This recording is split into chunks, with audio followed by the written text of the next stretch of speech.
Silicon valley के बीचों बीच एक क्रांति पक रही थी। दो युवा दूरदर्शी स्टीव जॉब्स और स्टीव वोज़नियाक ने एक ऐसी दुनिया का सपना देखा था जहां कंप्यूटर सिर्फ जटिल मशीनों से कहीं ज्यादा हो। उनका विश्वास था कि टेक्नोलॉजी में लोगों को सशक्त बनाने की ताकत है। उनका गैरेज इनोवेशन की एक वर्कशॉप बन गया। उन्होंने एप्पल कंप्यूटर कंपनी की नींव रखी। जॉब्स और वोज़नियाक ने एक जबरदस्त साझेदारी की। उनका विजन था कंप्यूटर को सभी के लिए सुलभ बनाना। उनका यह सफर हमारे जीने और काम करने के तरीके को बदल देगा। 1976 में जॉब्स के फैमिली गैरेज से एप्पल आई का जन्म हुआ, जो इसके रचनाकारों की कुशाग्रता का प्रमाण था। आज के मानकों के हिसाब से यह हाथ से बनाया गया कंप्यूटर हालांकि साधारण था, लेकिन यह एक महत्वपूर्ण प्रगति का प्रतीक था। एप्पल आई सर्किट्स और वायर्स का एक समूह मात्र नहीं था, यह संभावनाओं का प्रतीक था और इस विश्वास का प्रमाण था कि टेक्नोलॉजी शक्तिशाली और बेहतरीन दोनों हो सकती है। शुरुआत में एप्पल आई को हॉबियस्ट्स और इलेक्ट्रॉनिक्स एंथुसियास्ट्स के लिए बनाया गया था। वोज़नियाक के इनोवेटिव डिजाइन और जॉब्स के प्रभावशाली मार्केटिंग स्किल्स ने उभरते हुए पर्सनल कंप्यूटर समुदाय में खलबली मचा दी। उम्मीद से कहीं ज्यादा ऑनर आने लगे। एप्पल आई भले ही कोई बहुत ज्यादा बिकने वाला कमर्शियल प्रोडक्ट नहीं था, पर इसने यह साबित कर दिया कि यूजर फ्रेंडली पर्सनल कंप्यूटर के लिए बाजार तैयार है। यह एक सीढ़ी थी, आने वाली बड़ी सफलता का संकेत। अपनी पहली रचना की सफलता के बाद जॉब्स और वोज़नियाक ने 1977 में एप्पल IIe को दुनिया के सामने पेश किया। अपने शानदार डिजाइन और रंगीन ग्राफिक्स के साथ इस अभूतपूर्व कंप्यूटर ने पूरी पीढ़ी का ध्यान अपनी ओर खींचा। एप्पल II अब केवल हॉबियिस्ट्स के लिए नहीं था, यह छात्रों और शिक्षकों से लेकर व्यवसायों और कलाकारों तक सभी के लिए एक उपयोगी चीज बन गया था।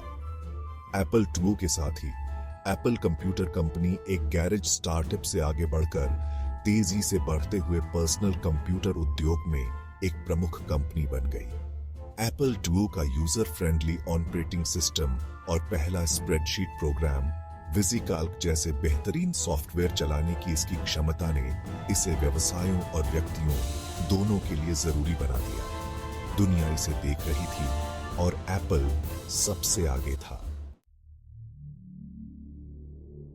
1984 में एप्पल ने मैकिन्टॉश को पेश किया, जो एक ऐसा क्रांतिकारी कंप्यूटर था जिसने टेक्नोलॉजी के साथ हमारे बातचीत करने के तरीके को हमेशा के लिए बदल डाला।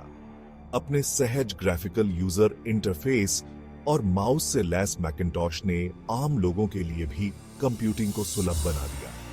अब यूजर्स को जटिल कमांड लाइंस सीखने की जरूरत नहीं थी। मैकिन्टॉश की मदद से वे पॉइंट, क्लिक और क्रिएट कर सकते थे।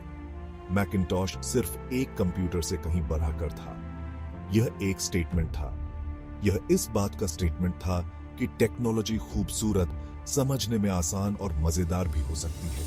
इसने उस समय की परंपरागत सोच को चुनौती दी और यह साबित कर दिया कि कंप्यूटर बेरुखी और भावनाहीन मशीनों से बढ़कर हो सकते हैं। अनगिनत उपकरणों और ऑपरेटिंग सिस्टम के डिजाइन और कार्यक्षमता को प्रभावित करते हुए मैकिन्टॉश की विरासत आज भी कायम है।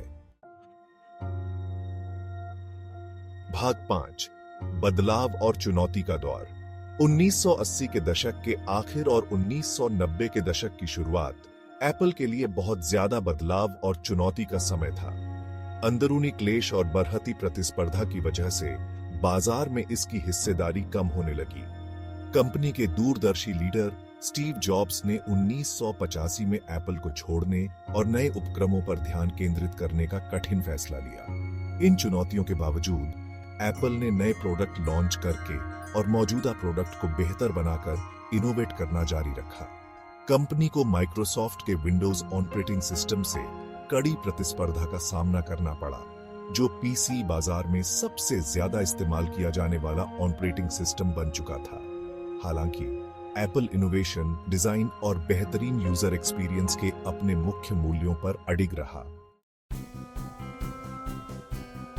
भाग 6, नेक्स्ट और पिक्सार इनोवेशन के बीज बोए गए। एप्पल छोड़ने के बाद स्टीव जॉब्स ने नेक्स्ट की स्थापना की, जो एक ऐसी कंप्यूटर कंपनी थी जो शिक्षा और रिसर्च के क्षेत्र में हाई एंड वर्कस्टेशंस पर ध्यान केंद्रित करती थी। हालांकि नेक्स्ट के कंप्यूटर तकनीकी रूप से उन्नत थे, लेकिन वे व्यावसायिक रूप से बहुत ज्यादा सफल नहीं हो पाए। पर नेक्स्ट में विकसित की गई टेक्नोलॉजी, खास तौर से इसका इनोवेटिव ऑपरेटिंग सिस्टम, ने आगे चलकर एप्पल को फिर से मजबूत बनाने में अहम भूमिका निभाई। नेक्स्ट के अलावा जॉब्स ने 1986 में पिक्सार नाम का एक छोटा सा एनिमेशन स्टूडियो खरीदा। जॉब्स के नेतृत्व में पिक्सार ने टॉय स्टोरी और फाइंडिंग नीमो जैसी बेहतरीन फिल्मों से एनिमेशन उद्योग में क्रांति ला दी। पिक्सार की सफलता ने न केवल जॉब्स की उद्यमशीलता की भावना को प्रदर्शित किया, बल्कि रचनात्मकता और टेक्नोलॉजी की शक्ति में उनके अटूट विश्वास को भी उजागर किया। भाग 7, वापसी, एप्पल में वापसी। 1997 में स्टीव जॉब्स एप्पल में वापस आ गए, जिससे टेक्नोलॉजी की दुनिया हैरान रह गई। 2 दशक से भी पहले उन्होंने जिस कंपनी की सह स्थापना की थी, वह संघर्ष कर रही थी और उसका भविष्य अनिश्चित था। नेक्स्ट और पिक्सार से मिले अनुभव के साथ जॉब्स अपने साथ एप्पल के भविष्य के लिए एक नए उद्देश्य और दृष्टिकोण लेकर आए। जॉब्स ने चीजों को नया रूप देने में देर नहीं की। उन्होंने कुछ प्रमुख क्षेत्रों पर ध्यान केंद्रित करते हुए, जहां कंपनी बेहतर प्रदर्शन कर सकती थी, एप्पल की प्रोडक्ट लाइन को सुव्यवस्थित किया। उन्होंने रणनीतिक रूप से कई कंपनियों का अधिग्रहण भी किया, जिसमें नेक्स्ट की खरीद भी शामिल है, जिससे कंपनी का innovative operating system next step Apple का हिस्सा बन गया। नेक्स्ट स्टेप ने एप्पल के भविष्य के ऑपरेटिंग सिस्टम, जिनमें मैक ओएस एक्स भी शामिल है, की नींव रखी। भाग 8, डिजिटल क्रांति, आईपॉड, आईफोन और आईपैड। जॉब्स के नेतृत्व में एप्पल ने डिजिटल इनोवेशन के एक नए युग की शुरुआत की।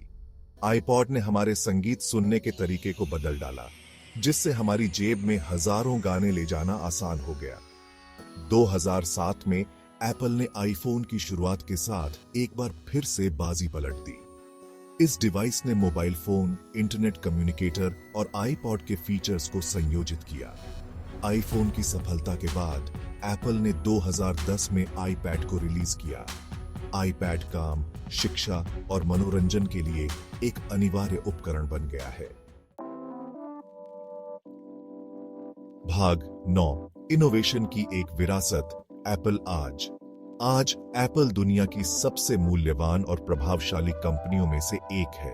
इसके प्रोडक्ट, प्रसिद्ध मैक से लेकर सर्वव्यापी आईफोन तक, हमारे जीवन का एक अभिन्न अंग बन गए हैं। एप्पल की सफलता इनोवेशन, डिजाइन और बेहतरीन यूजर एक्सपीरियंस के प्रति इसकी अटूट प्रतिबद्धता का प्रमाण है। एप्पल का प्रभाव इसके प्रोडक्ट से कहीं आगे तक फैला हुआ है। लाखों ऐप्स के साथ कंपनी के ऐप स्टोर ने डेवलपर्स और उद्यमियों के लिए एक समृद्ध इकोसिस्टम तैयार किया है। प्राइवेसी और सिक्योरिटी के प्रति एप्पल की प्रतिबद्धता ने टेक इंडस्ट्री के लिए एक नया मानक स्थापित किया है और पर्यावरण की सुरक्षा पर इसका जोर इस ग्रह के प्रति अपनी जिम्मेदारी की गहरी समझ को दर्शाता है। भाग 10, भविष्य उज्जवल है, एप्पल का कल के लिए विजन। भविष्य की ओर देखते हुए एप्पल इनोवेशन, डिजाइन और बेहतरीन यूजर एक्सपीरियंस के अपने मुख्य मूल्यों के प्रति समर्पित है। कंपनी रिसर्च और डेवलपमेंट में काफी निवेश करना जारी रखे हुए है, नई टेक्नोलॉजी की खोज कर रही है और संभावनाओं की सीमाओं को आगे बढ़ा रही है। ऑगमेंटेड रियलिटी और आर्टिफिशियल इंटेलिजेंस से लेकर हेल्थ केयर और रिन्यूएबल एनर्जी तक, एप्पल आने वाले वर्षों तक टेक्नोलॉजी के भविष्य को आकार देने के लिए तैयार है। एप्पल की कहानी मानवीय प्रतिभा, रचनात्मकता और दृढ़ता की शक्ति का प्रमाण है। यह कहानी हमें प्रेरित करती रहती है और हमें याद दिलाती है कि दुनिया को बदलने के लिए टेक्नोलॉजी की शक्ति में विश्वास, जुनून, दृढ़ संकल्प के साथ सबसे बड़े सपने को भी साकार किया जा सकता है।